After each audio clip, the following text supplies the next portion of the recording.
Hey y'all, good morning. Story time. I haven't did a story time in a while because thankfully I didn't have no stories to tell. But listen, last night, you guys, it went down at the Harbor Freight. not in my defense, but I was in defending someone else. So my son goes to Harbor Freight. We call at 6:40 and said, hey, my generator went out. I have a warranty. Can I bring it back? The man goes, yeah. Bring it back, just empty the gas, make sure it has no fluids in it, we return it. Cool, no problem. We close at 8, no problem. We get there when my son first arrives at like 7:47, and they go, oh no, it's almost time for closing. We don't do returns this time of night. I said, oh well, they didn't say that, so we here now, can you guys do the process? And then this lady jumps in and goes, my son calls me like, they saying they can't take it, whatever, right? So I'm on the phone hearing everything. She's being disrespectful and yelling at him because he does look young, and I feel like a lot of people that's in an older generation don't respect kids. They think that they only supposed to be respected. He's 22, but he looks younger, like he's 18 or something like that. But long story short, so I hear in the background, oh no, you got to come back, we don't do that, it's too close to closing. And I said, well, tell her, well, because I came in before the store closed, don't you have to honor me as a customer? Not for returns, because that's a long process, and I just can't do that because it's only 2 of us. And then so these people walk in. He said, well, why do you just let these people walk in? Because they're not doing a return, they're just shopping. And he was like, well, you don't even know if I got to shop too. You already, before he can even enter the place, she's standing at the door, because people do lock the door, like so that when a customer's in there, they lock you in there and say nobody else can enter since you already made it. And she was like, oh no.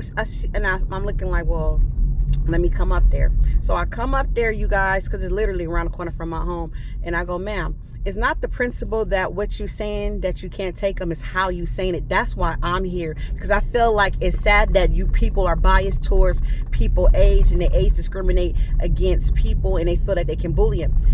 I was not bullying, and I said, you wasn't talking to me like that. You wasn't talking to him in a manner that's respectable. And I said, that's why I'm here. And I said, well, since we here all this time, she waited for me to get there, because my son said, well, my mom is on her way because she wants to talk to you. This lady standing by the front with him waiting. I said, ma'am, all the time that she was waiting, you could have returned him. I literally put on clothes, did a little hair job, jumped in my car, drove up to there, and she just standing there. And my son was trying to explain to me, yeah, that her other guy was trying to do it. He was at the register like, let's do this because we got to look up VIN numbers and do all that. And she just didn't want to do it. So my thing is, I don't know if this was a gang stalking tactic, or if this was just a person that just wanted to clock out, because I've been there, done that, or it was racial bias. I don't know how to call it. But this is what happened, right? So I get there and I'm talking to her. I said, ma'am, all this time you could, well, he needs an RA number. And I was trying to explain that to him. I said, well, give me the number so I can call, because it don't take that long to get an RA number. That's a return authorization number when you have a warranty, right? And then so she like, they close at 5. I said, I'm sorry, they don't close at 5. They're 24 hours. I don't know why you falsifying information. You just don't want to help us, whatever. And my son goes, I came here kind of before, and another guy was rude. So I don't know if it's the area, if it's bias or racism, or my son is probably being gang stalked and he don't even know, because a lot of things happen to him. I'm going to get back to that. Okay, so listen to this. So then I was like, well, I'm not gonna leave because this don't make no sense. You got people in here still shopping. You gotta wait for them to ring it up. She didn't even do last call, bring your items to the front, while the other boy ring her up. So the other boys just staring and said, y'all just leave. I said, no, it's a principle. So now we gonna waste our time until everybody gets out. We're gonna stand here. No, you guys just leave. I said, I'm gonna just stand here, because now I'm trying to prove a point. It's no more about like, oh, you did this or you did. It's just trying to prove a point. Okay, y'all, so listen to this.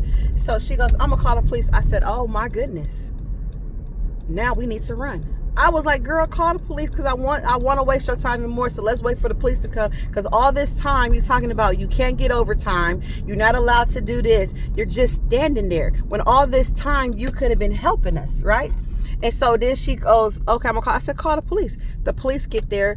I'm not on no, I want to return. I'm just on to making my point. I know that when the police get there, you guys, that they was not going to be on our side, because when you're doing public help like that, they always try to pick the store or the public entity help first. Okay, so the police get there and she's like, what happened? I'm on the phone with the RA people, the return authorization people. Already got the number, just to prove to her like it's literally gonna take 5 minutes to get an RA number. All this time you talking to me. The police get there. Police ask her side of the story. I say nothing. And then I finally say, well, let me hang up. The police is here. I told the lady I was on the phone with. I said, well, ma'am, I got the RA number that she needs to do a return. She refused us at 7:47, talking about it takes too long to do a return, so we got to come back in the morning at 8 o'clock. She be, and I said, it's just the way she did it. If she would have said, you know what, honestly, you guys, I can't right now, that explained herself, made up some broad story why we should come back. She just said because it takes too long. I said, but we got here before they closed. The police was like, well, if she don't want to help, you guys just go. We already know they wasn't going to get in the paint and try to help us or try to diffuse it or try to tell the lady, well, ma'am, they got here. Next time you should help your they're not going to do that. So I'm on the phone. I wrote down the information. The police like, well, just walk out with me and you can continue talking. We outside. The police like, I'm so sorry telling my son, I'm so sorry. I said, no, she's not. No, she not. When somebody is sorry that something happened to you, their actions show it. Her actions didn't show it. She did not once question the lady why there's still other people in there shopping and you can't help us. It was 2 other people in there shopping, you guys. Shopping while she's telling us she can't do a return. They're just walking around shopping. Or, they're not shoppers. They just there to be the watchers. You know what I'm saying? The police never said, well, ma'am, you guys got shoppers in here, so why you just couldn't do the return? She said she don't want to help you, so she doesn't want to help you. That's all she says. The police says. And she's talking about, I'm so sorry. I told my son, stop letting these people feel you that they genuine and they care. And I said this in front of the police officer. If she really was sorry, she would have took the time and helped you. By being in your defense. This police officer don't care.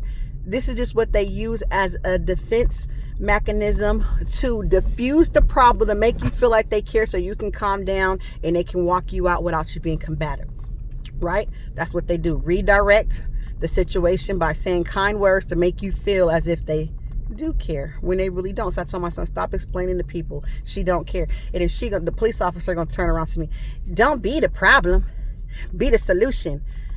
Sometimes you gotta be the bigger person. I said, that's the problem. We are tired of always having to be the bigger person in situation. We always got to be the ones to have emotional intelligence, or we will be the ones that's going to be classified as aggressive. We're always the ones that have to walk away and let people yell at us. And then we have to be the ones that have to be the bigger person. I told the officer, I'm tired of always having to be the solution. I'm tired of always having to be the bigger person. I'm tired of every time you speak up for yourself, you're classified as the problem. It's like they feel like people have to walk over you and you shouldn't say nothing, because if you say something, now you're creating conflict. There's no self-defense no more. Okay. And that's why I was posting all those videos about authority figures are human figures as well. So they need to get facts. They will accuse somebody based off of what they'd heard and not what they known. So like the people that's participating in harassing people based off what they heard because an authority figure told them, authority figures lie too. Okay. So that was just my story, you guys. Stand up for yourself. They're going to target you whether you do or don't.